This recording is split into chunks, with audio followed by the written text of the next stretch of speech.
जी गीता जी के 18वें अध्याय के 5वें श्लोक में श्री कृष्ण भगवान अर्जुन जी से कहते हैं कि यज्ञ, दान और तप रूपी कर्मों का त्याग नहीं करना चाहिए। तीनों ही कर्म मनुष्यों को पावन करने वाले हैं। मेरा संशय है कि यहाँ पर भगवान किस प्रकार के यज्ञ, दान और तप का वर्णन कर रहे हैं, और इस कलिकाल में एक सामान्य व्यक्ति जो ग्रस्त जीवन में रहता हो वो इन शिक्षाओं को किस प्रकार समझे और अपने नित्य जीवन में उतारे।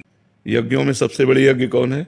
जप यज्ञ है। भगवान शास्त्रों में पढ़ा है, अभय दान से बढ़कर कोई दान नहीं है। इंद्रियों का विकारग्रस्त होकर अधर्म पूर्वक भोगों में जाना, उनको रोक लेना जाने से, तो जो जलन होती है उसको सह लेना, इससे बड़ा कोई तप नहीं है। गृहस्थ धर्म में पंच यज्ञ आदि का शास्त्र आदेश करते हैं। जैसे भोजन बना तो अग्नि में आहुति देना एक यज्ञ है।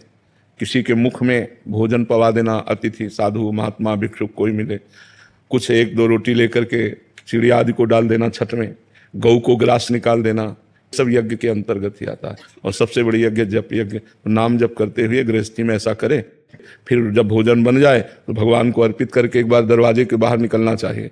कोई पशु पक्षी, कोई भूखा तो नहीं बैठा हुआ है। अगर कुत्ता भी बैठा तो एक रोटी डाल दिया के, अगर कोई ऐसा है तो उसको भोजन दे। ये यज्ञ है, क्योंकि भगवान कहते हैं मैं वैश्वानर अग्नि के रूप में समस्त प्राणियों के उदर में विराजमान हूं। वही तो पचाते हैं। जो दान है, धर्म पूर्वक 100 रुपया कमाए तो 90 रुपया हम अपने प्रयोग में रखें और 10 रुपया का हम धार्मिक कार्यों में प्रयोग। ये धर्म पूर्वक कमाए हुए की बात है। अधर्म पूर्वक कमाए हुए रुपए का दान सही नहीं रहता। जैसे आप अपने धन का दशांश धर्म में लगाने का शास्त्र आदेश करता है। संतों ने कहा है कि ऐसा कि कपड़े दे दें, पर धन देने में थोड़ा विचार करें। वहीं दे जहां हमारा परिचय है कि ये हमारे धन का दुरुपयोग नहीं करेंगे। भोजन सबको दे दे, वस्त्र भी, औषधि भी, लेकिन धन उसी को दे जहां परिचय है पक्का कि हमारे धन का दुरुपयोग नहीं करेगा। तो गृहस्थी में दान करना, ये दान दूसरी। पहला दान अभय दान, किसी को भी हम दंड नहीं देंगे। अभय दान, कोई कितना भी अपराध करे, अभय दान से बढ़कर कोई दान नहीं। जैसे जप से बढ़कर कोई यज्ञ नहीं, ऐसे अभय दान से बढ़कर कोई दान नहीं। और तप, जो मन हमारा कह रहा है आज हम ये खाएंगे, ये देखेंगे, ये भोगेंगे, अगर उसे ना मिले तो जलाता है। उस ताप को, जलन को ताप कहते हैं, उस ताप को जो सह जाता है वही तपस्वी है।